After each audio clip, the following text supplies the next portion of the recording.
On this episode of the Oklahoma Breakdown with Ikard and Lehman, presented by First Fidelity Bank, we have an excellent interview with Bob Stoops. Coach Stoops updates us on what he's doing these days. We talk about the complex situations in college football right now. And of course, we talk some OU football with him. Before Bob's interview, we jump into local college football news by previewing Oklahoma's defense heading into the season. With it being a holiday weekend, there's none of our normal segments at the end of the show. Those will be back next episode. So please download and subscribe to the podcast, rate it 5 stars, and write us a good review. Follow the show on Twitter, Instagram, Facebook, and YouTube. Just search Oklahoma Breakdown on any of those, and you'll find us. All right. Our man Michael Hosty will kick this thing off. It's time for the Oklahoma Breakdown. Beautiful Monday, September 7th. And you're listening to the Oklahoma Breakdown with Ikard and Lehman, presented by First Fidelity Bank. First Fidelity Bank is a full-service financial institution based in Oklahoma with tailored solutions for all your personal and business needs. Checking accounts, saving accounts, home loans, and much more. They do it all, whether it's online banking from your computer or mobile banking from your phone. Everything is stress-free with FFB. Making mobile deposits, paying bills online, and moving money to different accounts could not be easier. First Fidelity Bank provides free ATMs worldwide, making banking convenient wherever you are. They're still working on that new offer for our new listeners. We will keep you posted on that. First Fidelity Bank also gives back to the community. FFB donates a total of more than $500,000 to local charities and educational foundations. Make your life easier and go bank with First Fidelity Bank. Visit ffb.com for more information.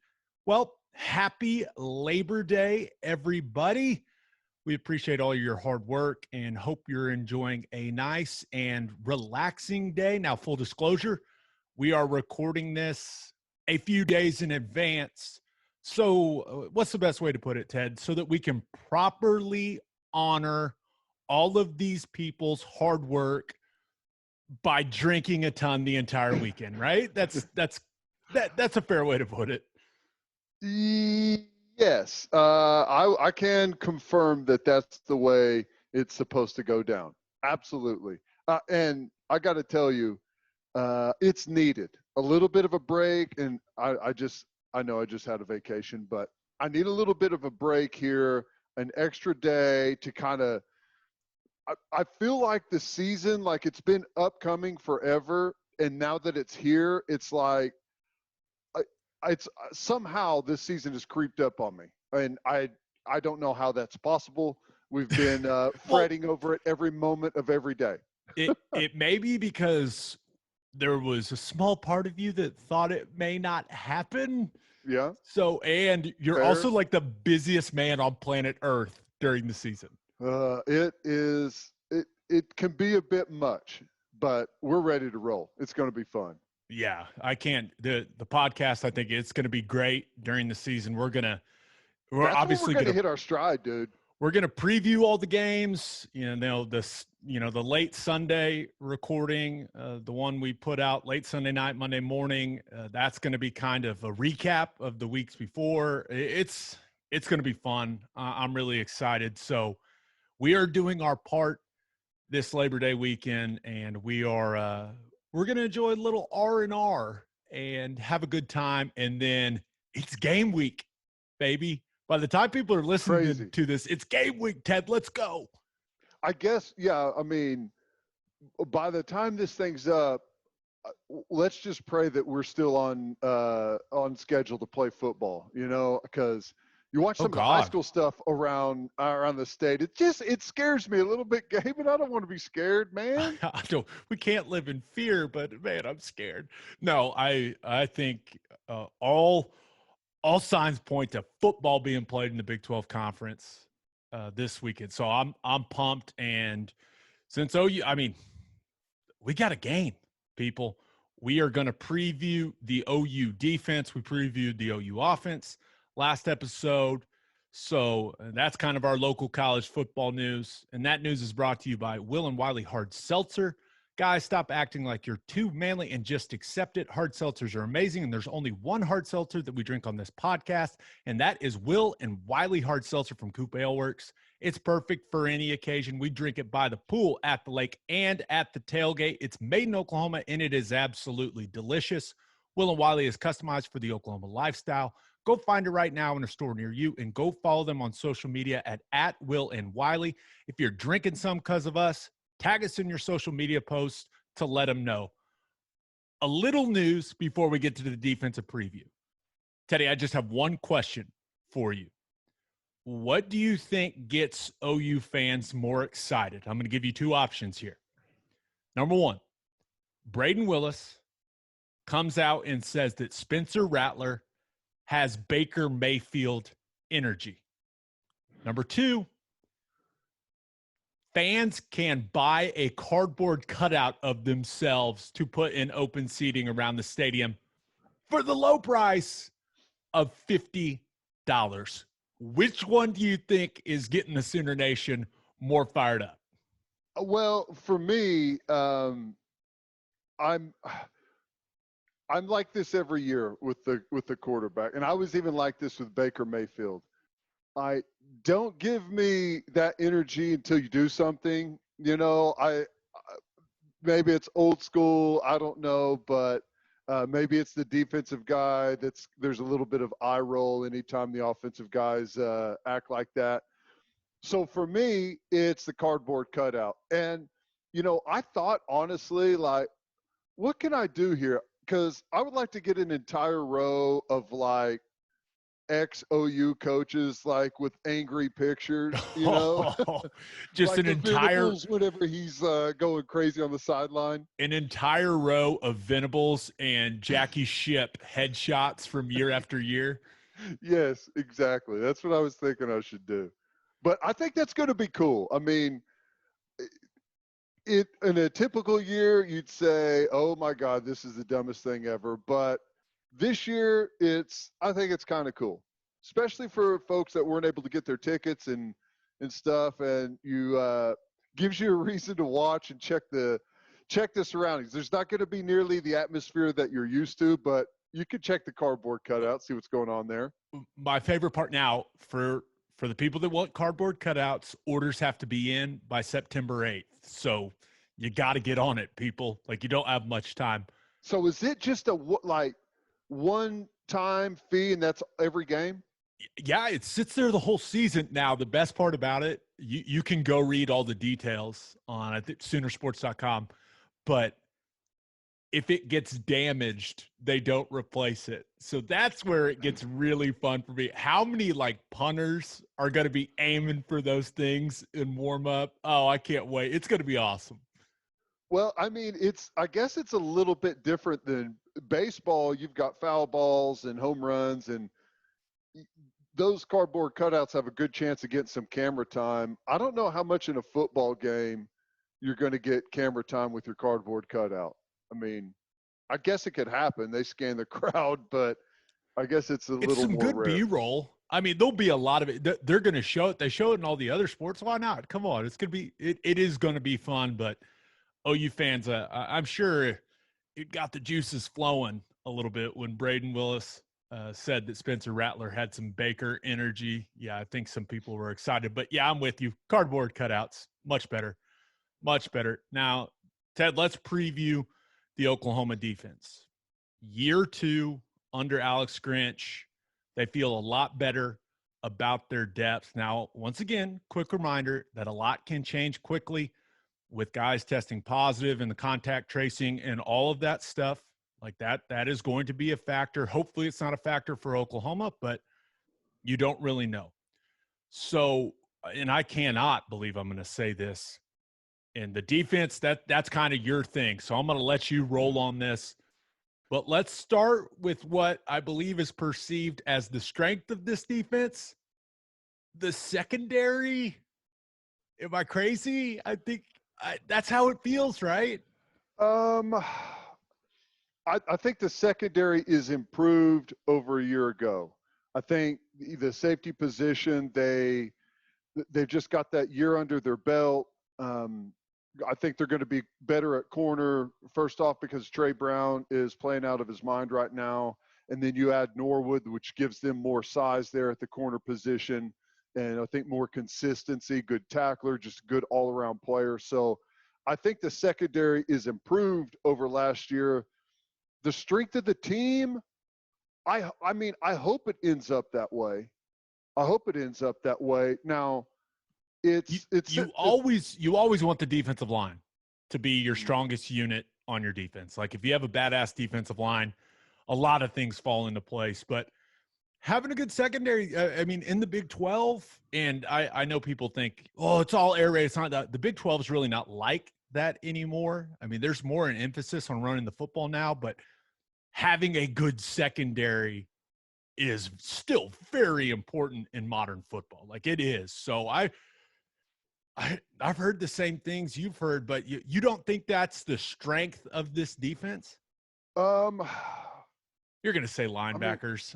No, I think the linebacker group is incredibly deep, and depending how, like, I separate the inside backers from the edge guys. Right. I know, like, roster wise, people include those, but I don't. I include the rush backer as, just a defensive end.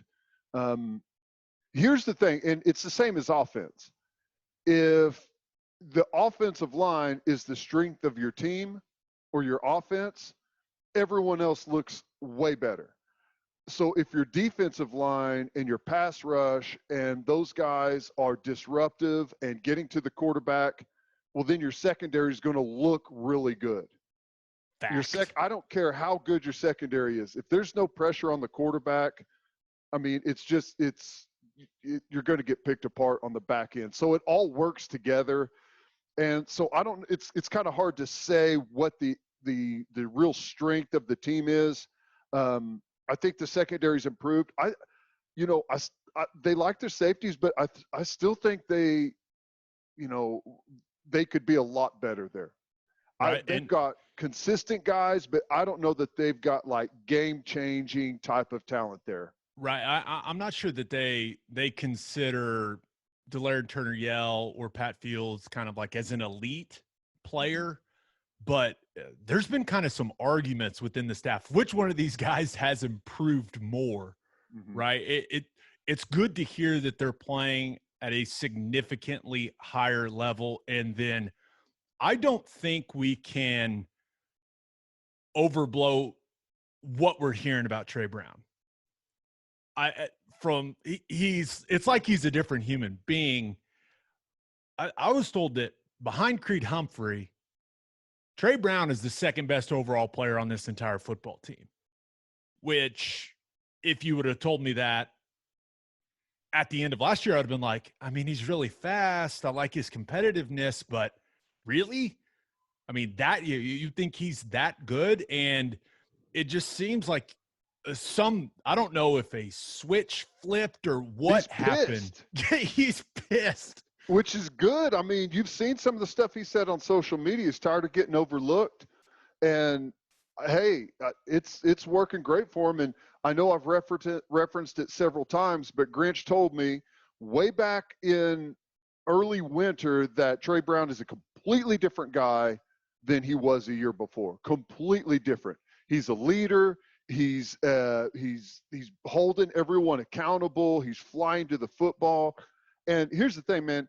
When you're the fastest guy on the field, it always helps. You're always going to be one of the better players out there. And he is the fastest guy on the field. Yeah, I'm really excited to watch him. Just from everything we've heard, I'm really excited to watch him. All right, let's talk about the linebackers. Teddy, this is kind of your thing. You know a thing or two about linebacker play, and it seems like it's Asamoah, Ugwoegbu, Deshaun White. Is there another name that could be in the mix there, the inside linebacker core, or is that kind of how you see this? That's going to be the bulk of the guys that we see. But here's the thing: they're deeper than they've ever been. That's going to be the main rotation, but they go even deeper with that than with guys that you feel really comfortable about contributing. I think that Asamoah, and I've been waiting and waiting for this guy for it to click. You have bought Asamoah stock the second you saw him, you were like, okay, I'm in on this kid, and you've been waiting. Like, we talk about him all the time. Yeah, and it's there. The one thing that he lacks is consistency. I mean, every now and then he'll make a play, and you're just like, that is all-American level. That's, NFL level type of play right there. The way he can trigger the quick twitch, he's got instincts, but sometimes that's a bad thing for linebackers whenever you've got those instincts and you feel like something's happening and you trigger and you're in the wrong spot, especially with the RPO game and they hit stuff in behind you. So You that's the love one RPOs. thing. Yeah, it's cheating. That's the one thing that he has to work on, is just being a little bit more consistent and picking those times to really go. But he's going to be an unbelievable player this year. So between Ugwebu, who's a monster, Mike Backer, and he's moved from outside to inside, which is the most difficult thing to do on defense, is move from outside backer, edge player, to inside backer. It's a completely different world. He's adapted well, but he's still having some of those growing pains, and that's going to continue. But I think by the end of the year, he's going to be playing really good. Deshaun White, he's been one of those guys that has a lot of talent, and he's a consistent player, but he's kind of lacked the wow factor. And I think Asamoah continuing to get better and better has kind of lit a fire to where he's got to go make some plays. So those two guys, number 23 and 24, have been fighting back and forth all camp, and it's raised the level of play at the Will Backer position quite a bit. I mean, overall as a group, it's strange to say, but we will be better at backer this year than we were last year, and we had a first-round pick last year. So you're right. That is strange to say, but once again, it's great to have elite players, right? It is great. And we said something similar to about the wide receiver position, in the offensive preview. But when you have guys that are good and you have more of them, you have that depth, like, there's less of a drop off if something happens. And the thing I keep hearing about this defense is there's no longer weak links, right? And that's huge. And you talk about how the defensive line and the front seven, they complement what the secondary is doing. Like, when you have those weak links, they can become glaring flaws on the defensive side of the ball. And it sounds like the linebacker position's a perfect example. Like, the Will Backer spot was not a strength for this team last year. It was a weakness. And it doesn't seem like it's going to be a weakness. It seems like there's going to be a good player that is going to be consistent at that spot. And that makes the defense as a whole better.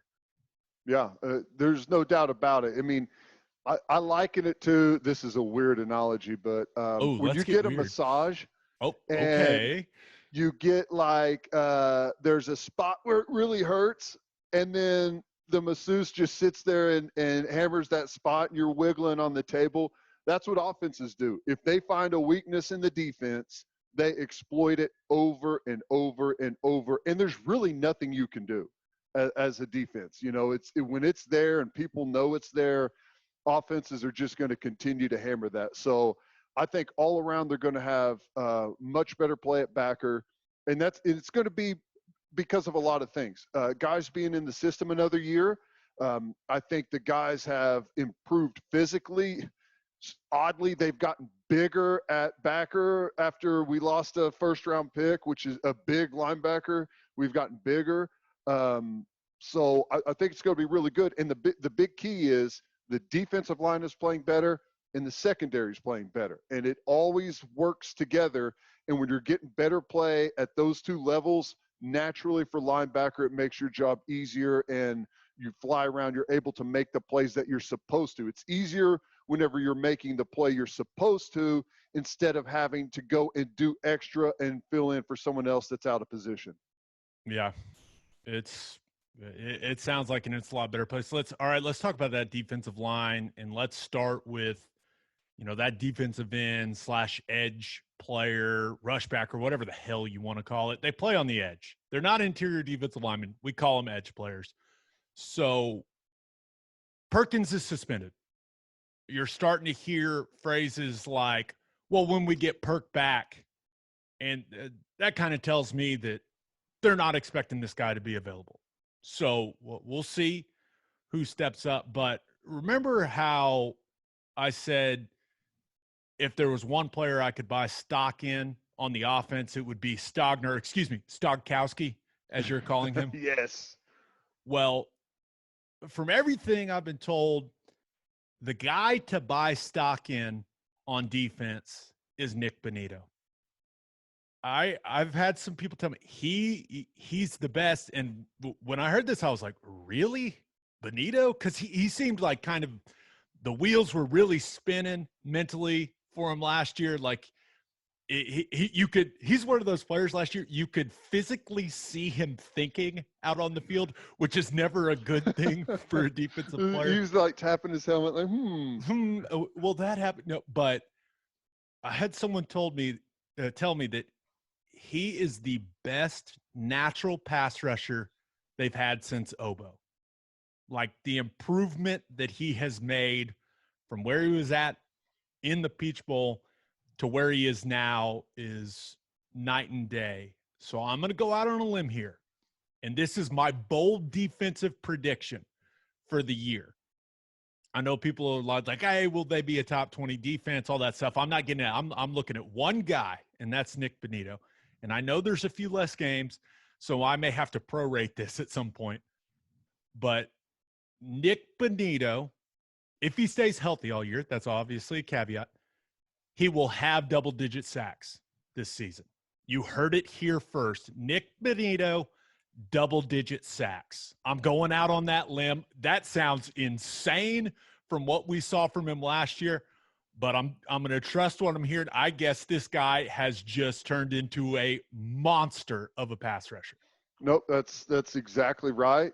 And I'll take it a step further. I think he leads the Big 12 in sacks / tackles for loss. I'll take it that far with the guy. He is everything that you said. He's natural there, and something has clicked. Again, you can see whenever guys just all of a sudden don't have to think about where they're supposed to be and what they're doing, and they can just go. And that's what you're seeing from Bonito right now. And what's going to help him the most is when they get Perkins back and on the other side, and instead of sending the back over there to Chip and stuff all the time on Bonito, you'll have two really good edge guys, and that's going to help a lot. Now, if you really want to buy stock, Gabe, I got a penny stock for you, buddy, that's going to turn into an Amazon. True freshman, Brendan Walker. Okay. I've had Brendan Walker stock for years. He's a McGinnis guy. What do you mean? Yeah, like I don't know about Walker. Come on, man. Let's go. I'm talking more so to the listeners out there. Like I guess you're like, you were in on this thing from the beginning, right? Like you're an angel investor. This is true. Kurt Baldwin, who's the strength coach over at McGinnis and is the defensive coordinator over at McGinnis, he was like, dude, you got to watch this kid's film. Like, he's turned into a monster. And I sent it to a couple guys on the staff. And I was like, guys, they don't come across often at McGinnis, right? Guys that I think that are good enough to play at OU. I was like, this guy's good enough, whether it's fullback, H-back on offense or as an edge guy, he's good enough. He's got the work ethic. He's good enough. And I'm not going to take credit for it because they already knew who he was, but I'd like to think that gave him a little nudge, That's right. Well, he was a monster then, and he continues to grow. Over 250 pounds, doesn't have an ounce of fat on him. He's still a little mechanical like you're going to see from some of the younger guys, but is an absolute beast. Flies to the football. He's one of those guys that never turns it off, just killing people, running down the field on special teams. I mean, that's what we do, baby. he's going to be a beast. And they've got a lot of good guys. John Michael Terry, who feels like he played when you did, Gabe. He's been around for a long time, but he's like there. the He's adding Perry depth. Ellis of college football. Yes, seems like he's that's been right. around for forever. Here's the what I think is the best, like, kind of overall picture of everything. This is starting to look like an elite defense. We got a Mike backer that's 6'4", 255 pounds. Benito at edge is going to be around 250. All of your guys across the interior are big, long arm, physical guys. And that front seven looks like an elite defense for the first time in a long time, like as a total group. We've had guys here and there, but as a total group, they look the part. And I don't want to give you too much credit, but it's starting to look a lot like an early 2000s defense in Norman with the body types. And when you just look at the guys, you go, oh shit, look at those guys. Yeah. I mean, obviously the 08 team and those stuff, like they had guys like that as well, but you go back and when you were playing and you just looked up at that defense physically and you're like, this isn't going to be much fun. Now, I guess if there's one weakness for this defense or perceived weakness at this point, it's got to be interior defensive line. I'm not sure where to put Jalen Redmond, edge guy, interior guy. He's kind of like Thibodeau keeps talking about cross-training guys, right? He's kind of both. I don't really know where to put him. But when you look When at I said you don't have to worry about where to put him. Okay, there we go. All right. I didn't want to. Okay. Yep. Okay. Moving on. So the weakness appears to be interior defensive line. LaRon Stokes is a good player. He was a productive player last year, showed us some really good things. He's got to build on what he did last season. He needs to be more disruptive than he was. But the guy I keep hearing that is going to be a force eventually in the middle is Perion Winfrey, the JUCO transfer. Now, it seems like it's taken him a little bit, right? With COVID and all this stuff. Had to learn the defense on Zoom. They didn't have spring ball. Like all these factors kind of stacked up against him improving. But, Ted, I think they feel really good about the progress he's made in this short window of training camp. Yeah, no, I agree 100%. And, here's the thing, like the weakness of the defense, like, I mean, I don't know how else to put it. Like, no, you're right. They're not as good as the rest of the defense. Like, I don't know how to put it in a frame it in a nice way. Right. I mean, it's probably the least developed, but man, if you're talking about Benito, Ronnie Perkins, whenever he's back, Winfrey, I mean, it's going to be one of the best defensive lines in the Big 12. So it may be the best defensive line in the Big 12 by the time it's all said and done. They've got great depth. Like we weren't sure what it was going to be, but they're getting good play from Isaiah Thomas. They're getting good play from LaRon Stokes. They're getting good play from a bunch of different guys. Corey Roberson has played really well. I mean, they've got some dudes that are playing good, good, consistent play. And you've got to have depth at D-line. I mean, it's one of those things. It's not like any other position where you're going to play six guys and they're going to rotate through. You may go 2-3 reps before you're rotating guys out. So you've got to be really deep at defensive line. And I think they got that. I think Winfrey can be a big-time difference maker with the way we play our defensive line here, where they shoot, penetrate gaps, explode off the football. He's going to be a wrecking ball on the inside. So, I mean, I would agree that it's probably the weakest position group on the defense, but like when you look at it in the whole picture of the Big 12, it's not a weak group. It's one of the best groups out there, maybe the best group. Right. And I guess the cynical side of me says, well, that's kind of how it always has been the last couple of years, right? Mm-hmm. My thing is when you look at this defensive line, and you focus on the interior, if they get to a college football playoff and they have to play a Bama or a Clemson, do they have the dudes to hold up against an elite team? That's the question. And we won't know that answer until we see these guys play Texas and Oklahoma State and these teams. But that's the big question. Like, do they have the guys?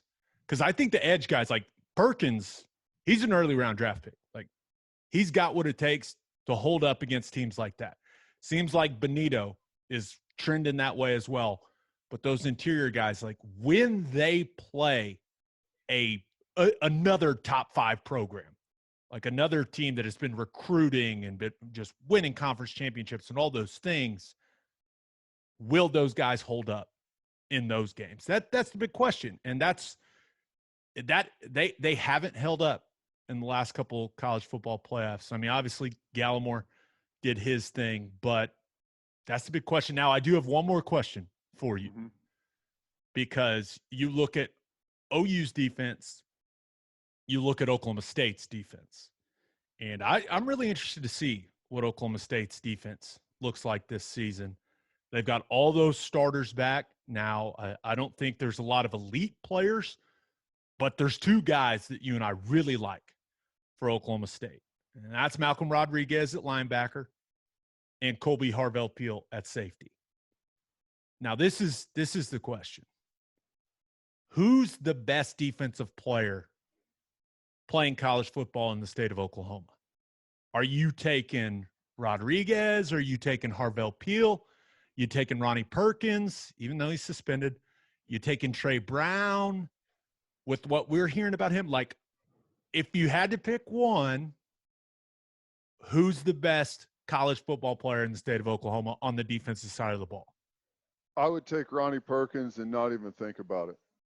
I think he has a chance to be the best defensive player in the Big 12. And honestly, I might take Perkins, Benito, and Trey Brown before I took anyone on Oklahoma State's team. Okay. Benito, like listen. He's going to lead. I'm telling you, he's going to lead the Big 12 in tackles for loss and sacks. Right. We can say that, but ultimately, I mean, Rodriguez and he's Harvell-Peel, a good player, but they've been productive. Like, I hate to say this as a former inside backer, but inside backer in the grand scheme of things is weighted very low as far, and safety is the very next position. Like, if you're going to pick positions to be great, you want to be great at edge and you want to be great at corner. So that's why I would take Perkins, True. Benito, and Trey. I got you. But I'm just saying, like, you can't take Benito ahead of those guys. He hadn't had any production yet. Like, maybe at least let's make him earn it just a little bit. Okay. Right? In real games. Come on, man. Come on. But I'm with you. There's nothing more important on defense than having guys that can get to the quarterback, because as the old adage goes, you only have to cover for as long as it takes your pass rush to get there. That's right. So, well, that's the Oklahoma defense. Hey, last preview. thing. Ooh. I'll just say this. This year they're going to be better than they were a year ago. But next year is when it's all going to come together, and my prediction is they'll be a top 5 defense next year. Top 5? Ooh. Mm-hmm. You know what? OU fans are going to love hearing that, and they're going to be like, but we care about this year. This year. I get that. But, hey, there's going to be a lot of those Big Ten defenses are always ranked really high. They're not going to be around this year, so our rating this year is going to be a little bit higher than it typically would. So love it. No telling where we're going to end up. Love it. Well, there's your OU defense preview. Now we're going to do the National College Football Roundup a little different. Ted, we're going to go rapid fire. But the roundup is brought to you by Insurica. Do you own a business? If you do, you need Insurica in your life. Insurica is one of the country's largest insurance brokers with 30 offices throughout Oklahoma, Texas, and the Southwest. Insurica is able to customize programs by accessing the latest information from many insurance carriers. They compare and contrast coverage offerings and pricing in order to design a cost-effective, comprehensive program to meet your business's specific needs. Insurica's clients become best-in-class businesses by working with Insurica's team of advisors to manage risk. Purchasing insurance is only one way to protect your business. Best-in-class businesses win by avoiding a loss in the first place. If your business partners with Insurica, you'll save huge amounts of money and take back control of your total cost of risk. I'm an Insurica client, and you should be too. If your business wants to be best in class, connect with Insurica at insurica.com. That's INSURICA.com. All right, we've got 4 stories. Here we go. College Football Roundup. The Pac-12 made a deal with Quidel, I don't know how to say it, Quidel Corporation, who manufactures rapid COVID-19 tests. They will be able to provide athletes with daily testing, and it is considered a big game changer for the Pac-12 conference. Now, Larry Scott, the commissioner out there in the Pac-12, said he talks to Kevin Warren often, and it is a high priority for the Pac-12 to align their season with the Big Ten. And Larry Scott basically said they want to have the Rose Bowl. They want to have it. I mean, it's pretty fun, but I don't know. And then the Football Oversight Committee is recommending an 8-game spring season over 13 weeks that must end by April 17th for conferences that postpone football to the spring. They also said that those teams would have 15 practices available to them in the fall. So basically spring ball in the fall. The D1 Council will vote on this on September 16th. And then last but not least, in a shocking development, Dabo Swinney doesn't want to wait for the Big Ten, the Pac-12, if they start in, November, late October, whatever's being discussed. He doesn't think that the rest of college football should wait for them to play the college football playoff. I am personally shocked by that. So those are the 4 stories. Ted, anything surprising? Yeah, I think the Pac-12 making that deal with the Quidel Corporation, I think is huge. It's all of a sudden got everyone else around the country saying, hey, yeah, we want the rapid test too. And that's a game changer. Here's what's interesting about it to me. The Big Ten has been saying, well, let's play October 10th. Well, let's start Thanksgiving weekend. And all of those things are fine. But here's the thing. Their vote was 11-3 against. And that got made public. And once that got made public, here's how political this thing is. And this is how this stuff always goes. You have to have a reason for those folks to change their vote, right? If they just change their vote whenever nothing has changed, well, everyone calls them spineless cowards for changing or spineless cowards for voting the way they did to begin with. So that's what's interesting about the Pac-12 with what they've got now has a reason to where someone can say, okay, we've got a rapid test. We can find out within 15 minutes. I can change my vote because of this. This is a game changer. So if the Big Ten can get that and implement that because something's going to have to change for everyone to flip their vote. And they may not flip their vote anyways. Yeah, and one of the Football Oversight Committee recommendation for me, 8-game spring season. They give you essentially spring ball in the fall. But the interesting thing about it is they did add this little nugget into their recommendation. And they said if a team starts in the late fall, that they're not going to get any sort of extra practices.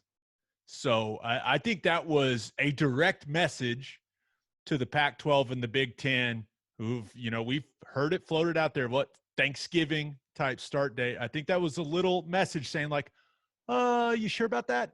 You sure about that, guys? You sure that's a good idea? So it is interesting. And that D1 Council vote on September 16th, I think a lot of people are very interested to see what that looks like. So yeah, it seems like the Big Ten and the Pac-12, they're kind of a package deal at this point, right? Well, my question is, why do they want to play? Why do they want to start in November and play that season? Like, I mean, I guess the one thing that you have is if you play it in a true spring season, you're going to lose all of your NFL capable guys, like all of those guys that would have gone to the draft. You're going to lose them. Undoubtedly. But if your competition is losing them too, who cares? I mean, Right. at the end of the day, what like if you play in the fall, you're not going to be able to play for a college football playoff.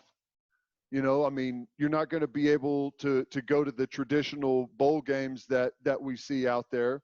So I guess I don't know what the real reason is and why that's such a priority now that they're going to miss the start of the season. And the only thing I can think of is the missing the players that go to the NFL. But here's the thing, that happens all the time, and there may be a game changer, so to speak, with the rapid test or maybe a vaccine by the time you play, because that was the original reason we're waiting on a vaccine.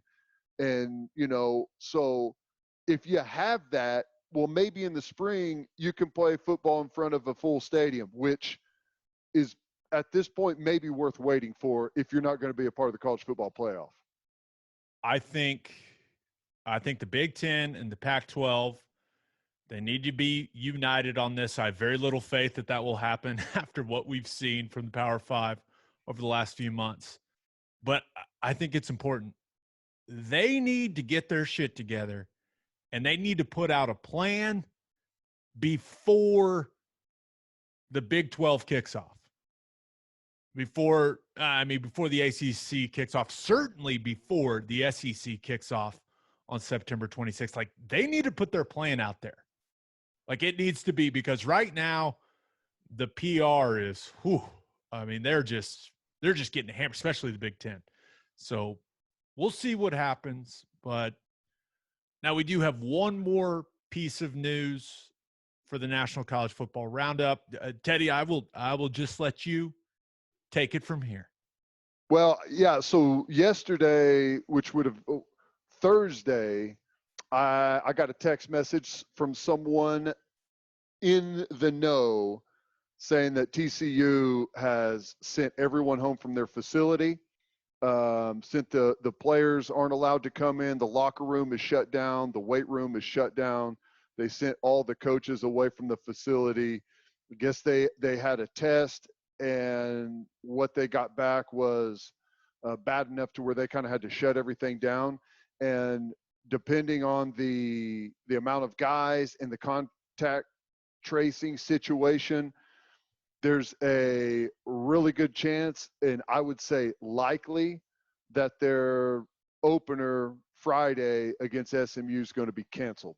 So, not what is it? They play for the Iron Skillet or whatever. Is that what it is? I think it's something like that. It's like the 100th time. It's a big one, but I'm excited for that game. I know, and it's a Friday night. It was going to have a ton of eyes on it. It's probably the best non-conference game in the entire Big 12, and you hate to see it. I don't know if it's going to be replayed. I don't know if they're going to bump it back. Here's the real problem. You know, they took the test on Wednesday, okay, which was the 3rd, is that right? Wednesday the 3rd, and the Wednesday was the second. Second. Okay, Math Wednesday is hard. the 2nd. So I mean, they're gonna have guys like I don't even know that they can bump it back a week, even if they were able to, if you're talking about the 14-day or 10-day quarantine. So I don't know, man. I think it's not what you want to see, but we need to prepare ourselves for this. And, you know, like baseball and you know, some of the different stuff we've seen out there, you got to be able to absorb it and move on. And it's like the one last hurdle to get through. Can you survive cancellations without everyone just totally panicking? And it looks like we're going to find out early. Well, this sucks, but it's the new reality. Huh. Yeah. Bummer. All right, Ted, let's get to the main attraction. We've got an awesome interview from some guy named Bob Stoops. I don't know, some guy, we may have played for him. But it's really fun to see Coach Stoops at where he's at right now. And that interview is brought to you by Tim Hughes Custom Homes. Are you looking to build your dream home? If so, Tim Hughes is the man you're looking for. Tim Hughes Custom Homes is a one-stop shop for all your home building needs. He can find you a lot. He can find you an architect. He'll find you financing. And of course, he can build your dream home exactly the way you want it. Sounds too good to be true, right? Well, Tim found my wife and me a lot. He found us an architect and built our new house. Tim and his team were so easy to work with. He is still helping us with some things when we have questions around the house. He's built several office buildings. So if your business is looking to build a custom office, Tim Hughes is your man. You can see Tim's custom builds throughout Gaillardia, Nichols Hills, Oak Tree, Stone Mill, and Rose Creek. It is a great time to build the house of your dreams. For more information and to see Tim's spectacular work, visit his Instagram page at Tim Hughes Custom Homes or visit timhughescustomhomes.com. All right, here's Bob Stoops. It is our pleasure to be joined, well, I mean, by our coach. I don't know how else to put it. I guess I could say also now the face of rock and roll tequila. What is going on with that? Well, I wasn't able to do it before. I didn't have the time, and I don't think the university would have probably been real on board with me being the head coach and the face of rock and roll tequila. That would have been a dynamic combination. Hey, I'm out of a job now, so guys got to do something.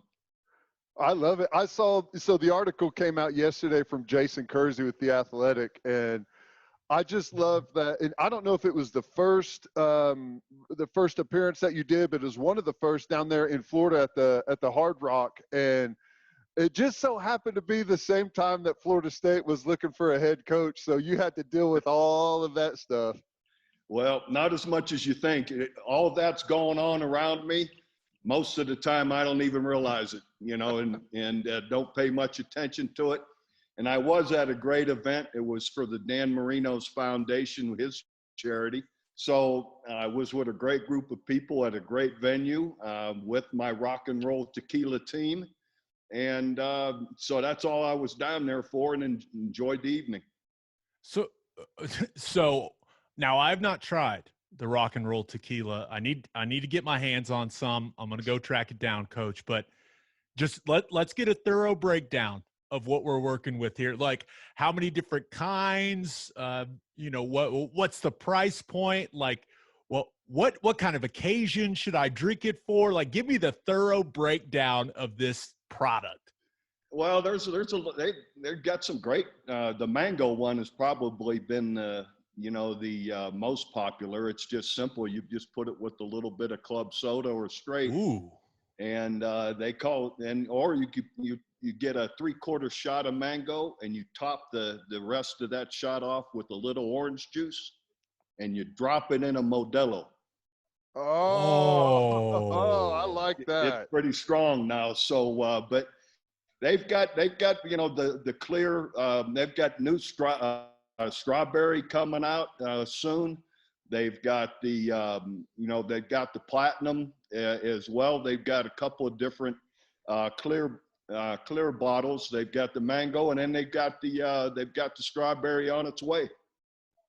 Rock and roll tequila bombs, count me in. I think that sounds awesome. But that's a lot of fun. So one thing I wanted to ask you is, so the XFL thing, I thought it was off to a great start. It was a lot of fun. Heck, I was down in Mexico on a vacation with Alan Carter, and they've got it up on the TV screen down there, and it was all over, and there was a lot of people watching. It was getting good TV ratings, and then, gosh, the virus comes in and just killed everything.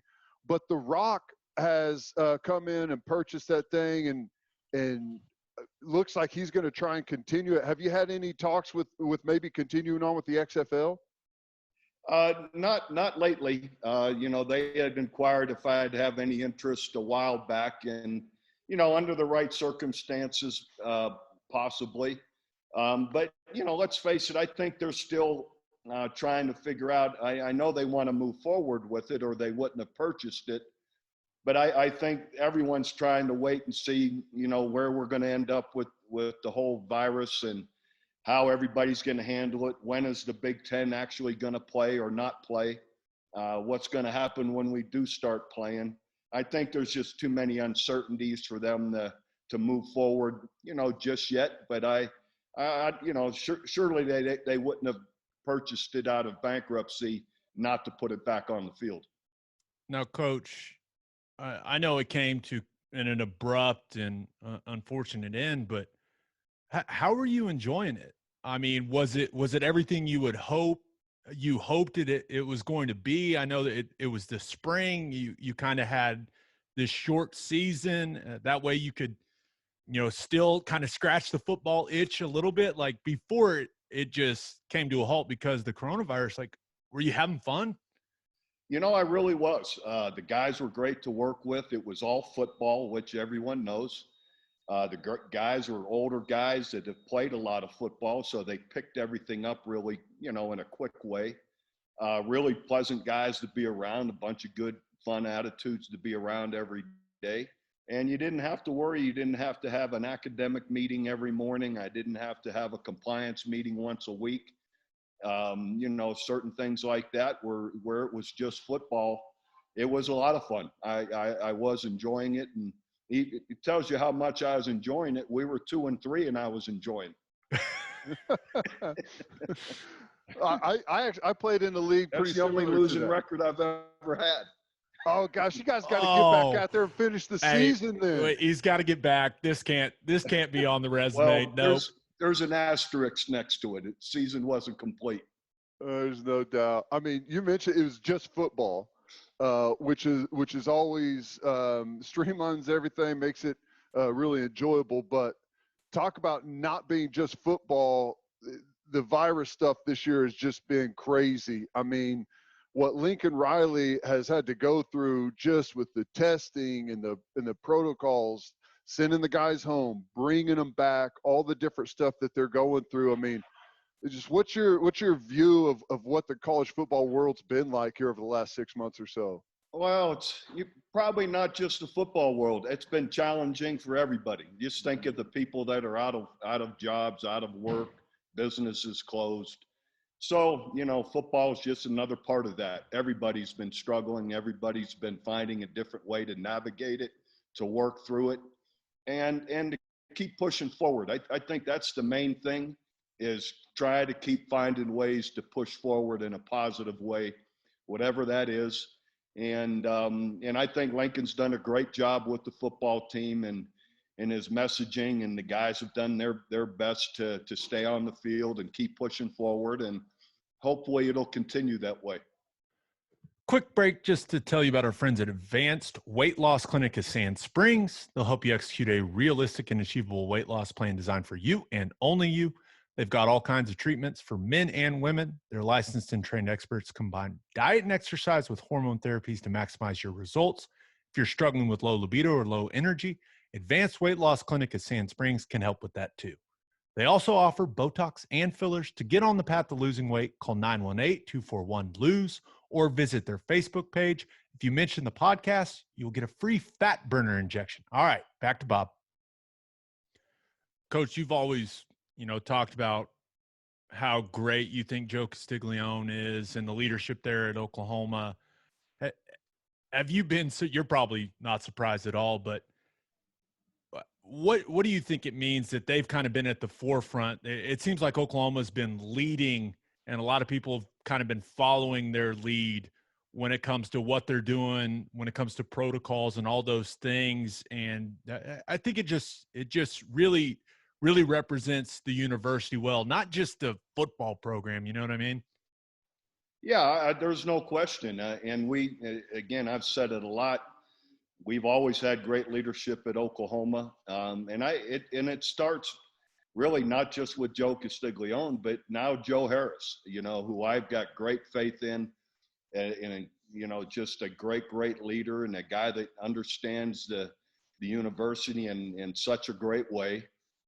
So, from Joe Harris on down through Joe Castiglione, we've got people making decisions to Lincoln Riley, that know what they're doing and are going to be thoughtful and concerned about athletes and students, all of them together, but keep doing their best to find ways to move forward. Like I said earlier, in a positive way. You got to keep moving forward in some kind of positive way.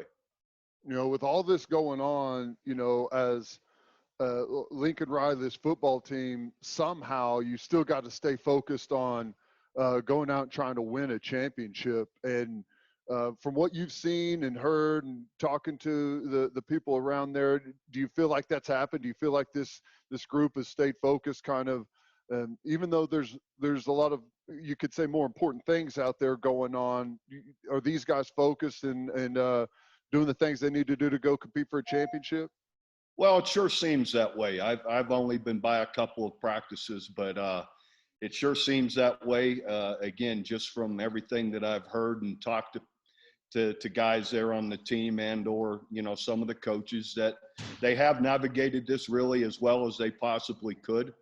And I do believe once they get into game week next week, those guys are going to be locked in on winning. That's what we do. And when it's time to practice or in your meetings, they're going to be focused on being prepared to play well. That's what we're used to doing. Now, Coach, it's going to be a really weird year because of the coronavirus. And if you were still, at the helm there in Norman, like, how would you approach getting guys reps in practice? Because it seems like you don't know when a few guys will be knocked out with the contact tracing stuff. You don't know if an entire position group, will have to quarantine, all these things. Like, how would you approach that from a rep standpoint? Because those reps are so valuable during a game week. And it's like, it seems like you need to have damn near the whole team ready to play. And I believe that's kind of always our strategy anyway. As you know, you and Teddy both playing for us through the spring and in summer two-a-days, we get a lot of snaps. We often have two inside drills going at the same time. We'll have two team periods at the same time. You've got two team periods going at the same time. That's a lot of guys, 44 guys getting snaps all at once. So, and Lincoln's always kept that approach as well.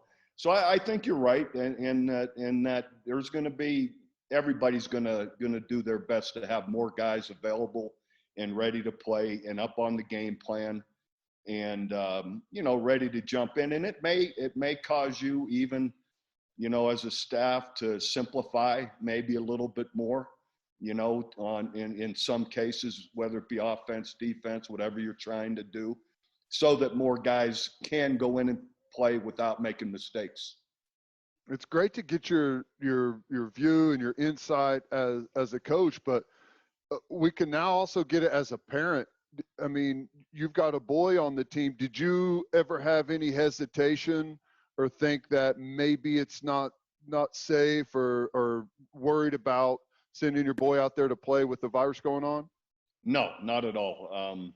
I got total trust in our medical staff at the university, and with all our athletic teams. We've got great doctors. We've got, everybody involved. Like I talked about earlier, the leadership has done their due diligence to make sure we've got all the different protocols and testing, doing everything that they can to make sure that it's safe. And I'm also realistic from what I've heard, and I'm no expert. Around the world, I don't know that any athlete has been hospitalized. I'm just, maybe I'm wrong, but that's a lot of athletes around the world. We would have known. That would have been front page news for sure. So point being, when you look at around the world, whether it be, soccer to baseball, this, that, and the other, there's so many sports going on, and not one athlete has been hospitalized. And I feel, I feel a lot safer that if my son's out there playing, that he'll be okay. Yeah. And I pray that everyone is, and again, I'm no expert. Right. Yeah. Now, speaking of Drake, we're going to see a little more Drake on the field this year. You've been out to practice a little bit. Is he going to get a little more of an opportunity this year in the slot? Like, what are we thinking? Well, we'll see. That's not for me to say. I'm not making those decisions anymore. So, from what I understand, he's had a really good spring and summer, and they feel really good about him when he's in there, in the inside receiver position. So hopefully it amounts to some more time on the field and opportunities to make some plays. I mean, it's crazy. Could you ever imagine a situation to where maybe we've got half of the Power Five playing a season in the fall and then half playing in the spring, and like what that may mean for the sport moving forward? It's strange to think that you're going to be watching all of those teams play. I know they've talked about moving it up to Thanksgiving or maybe even before that, but or maybe even right after the election. Right. Yeah, exactly. Isn't it strange though to think there's no politics in football, Coach? What are you talking about? There shouldn't be. Right. I mean, just the fact that we may have two different college football seasons and how strange that'll be. I'm looking at it selfishly. I get to watch football almost all year. Right. So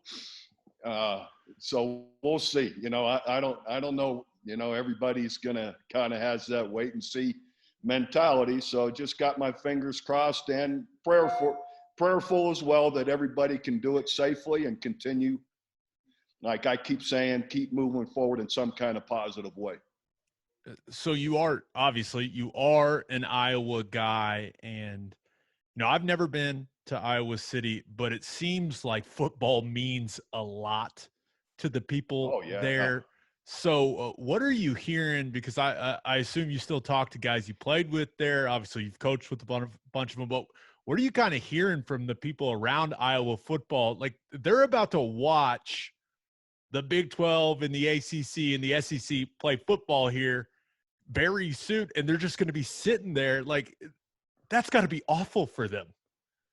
Yeah, it has to be. And truth be told, I haven't spoke with anyone. Kirk Ferentz is a great friend of mine, but I haven't been in touch with them here lately. So that's going to be very strange for all of those teams. It isn't just people love their football at Iowa. Columbus, Ohio, they don't do too. They're pretty supportive as well with the 110,000 people. So anyway, it's going to be very different for them to be sitting there, like kind of in a spring mode while everyone else is out there playing. Hopefully, though, keep saying hopefully we're all playing. Yeah, I mean it's crazy to think about. Like for instance, if you're in Michigan's going to have high school football going. They're going to have the NFL with the Lions going, but no college football. It's the same way in Ohio and a bunch of the other states around. But I think you timed it pretty good, Coach. I mean, you may miss it at times, but I bet you don't miss it this year. Well, I was out of practice maybe, I guess it was just last week, and I was talking to Lincoln from a distance, but we were visiting, and I said, any of those times over the last few years where I mentioned I miss this and I miss that, I sure as hell don't miss it now. Quick break to tell you about our friends at Sound Advice. A lot of us are going to be watching our favorite football teams from home this year, which is why you need to get ready for game day with a home theater system from our friends at Sound Advice. Sound Advice can customize your home entertainment system indoors or outdoors. Sound Advice did the Wi-Fi network and all the audio-visual work at my new house, and it is awesome. They hide all the wires and cable boxes, so it looks great. I can control every TV in my house from my phone or iPad. It's fantastic. My internet has been flawless. For the best home theater systems in the Oklahoma City area, call Sound Advice at 405-549-3880 or visit soundadviceokc.com. All right, back to Bob.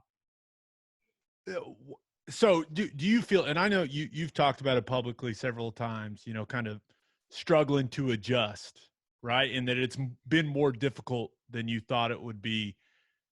Do you feel like you've fully adjusted, getting away from the game? I know you had the XFL, but is it starting to feel normal? Well, first of all, I'm not struggling more than I thought I would. I was very aware how strange this was going to be. So none of that caught me by surprise. So some things will never go away. There's just no way to kind of to get that kind of adrenaline rush. You miss the fight and the struggle, and nothing else fills that void. It's just not out there. So that part will never kind of leave you. But you learn, as you go through it all, that there's, other parts of life that you could spend more time with your family, traveling, out on the golf course, whatever it is, living in a different way. And you start to learn to forget about that struggle and fight it becomes it's so addicting, as you guys know. And then you don't have it. You just need to learn to, every now and then I'll be watching something. I'm like, oh, they're having fun. They're in the middle of a tough game. Or I was watching Billy Donovan come back, in game 6. What a great finish. And,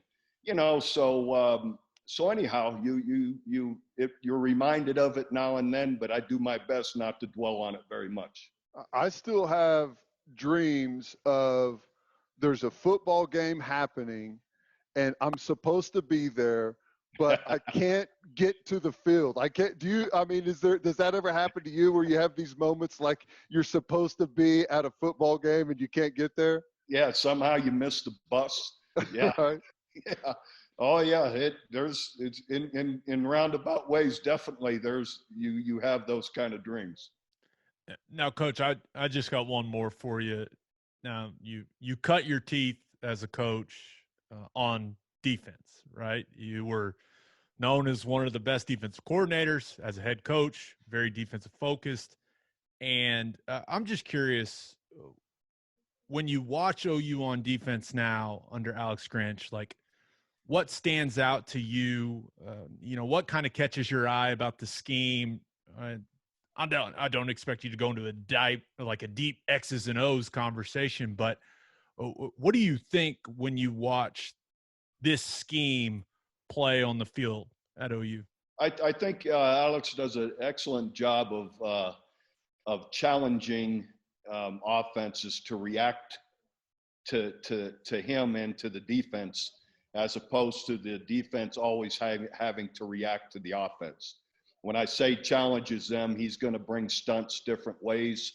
He's going to cross them up with a blitz. He's going to cross them up with some kind of defensive line twist, linebacker stunning or blitzing. He's going to make the offense, and they do a nice job of disguising it. And then he makes them have to react to him, as opposed to, again, always having to react to the offense. You know how it is. If you got a edge blitz on and you disguise it well and they run a boot right into it, well, it's a gotcha, and, so that's what I'm talking about. Sometimes that's what I mean by making the offense have to react to what you're doing sometimes. And he does a good job of that, of challenging them with different stunts. I was actually thinking about this the other day. Defense as the sport evolves, it changes. You go to different body types that you put in different positions. And I came across the name for whatever reason, but Javon Curse that you coached at Florida, I was like, he is the perfect player for this day and age. The versatility, the edge guy, could get out and cover.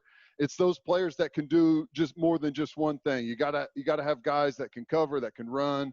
And I was just thinking that he fit that bill. And a lot of people forget that you coached him and how great of a player he was. Yeah, the freak. I'd watched. Javon was a great person, great player at Florida. And we'd be out there, how guys are waiting around to start practice, and the receivers, quarterbacks would be running fades or throwing, getting loosened up. Javon could go out there at 6'5", 250, 55 pounds, and he could cover a wideout on a fade. Like you couldn't even see the wideout on the boundary with him running next to him. So no, Javon was, and not only did I have Javon, Mike Peterson was my other outside backer. Yep. And who played for 10, 12 years in the NFL. So, yeah, Mike Peterson was my other guy that was, equally a fantastic player. Now this just popped into my head. It's such a random question, but you've got all these guys that you coach that play in the NFL now.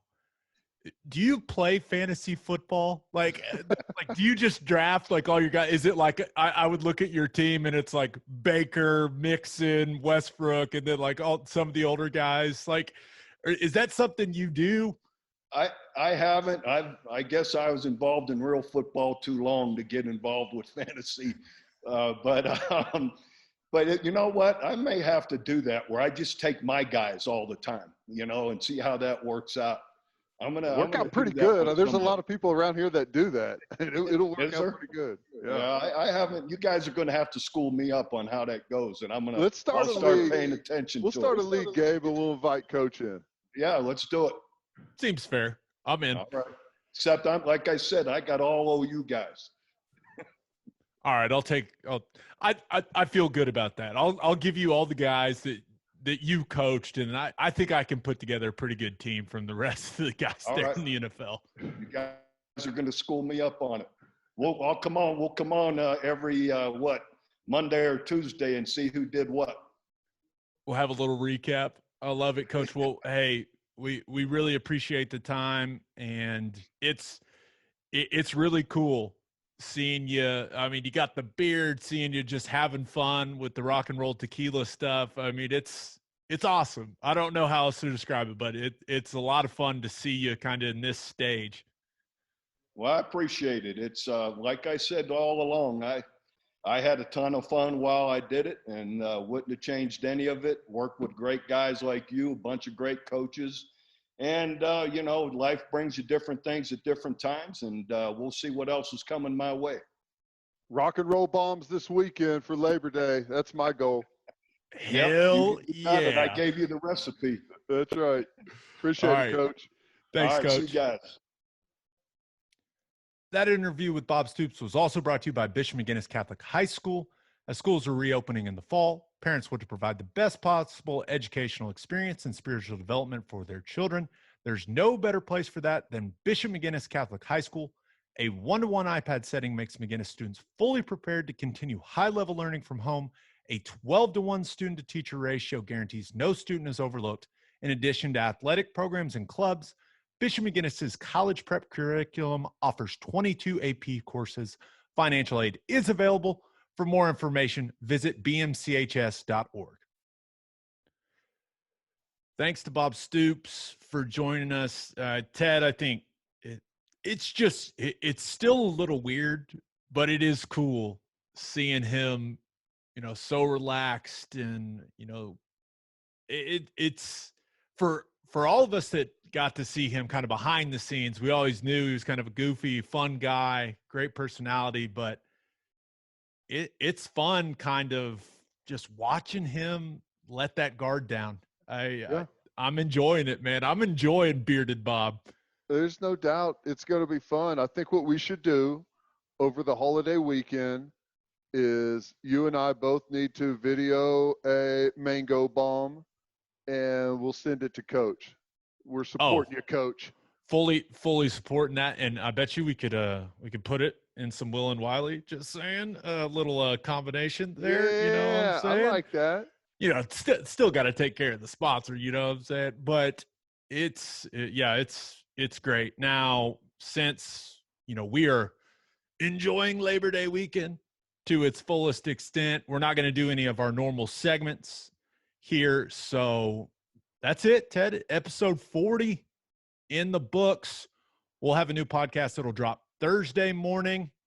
Just a reminder, you can hear Teddy from 2 to 6 on Sports Talk 1400. You can hear me on Sirius XM Big 12 Radio, channel 375. Hope you all have a great week. Until next time, we appreciate y'all for listening, and do what you always do.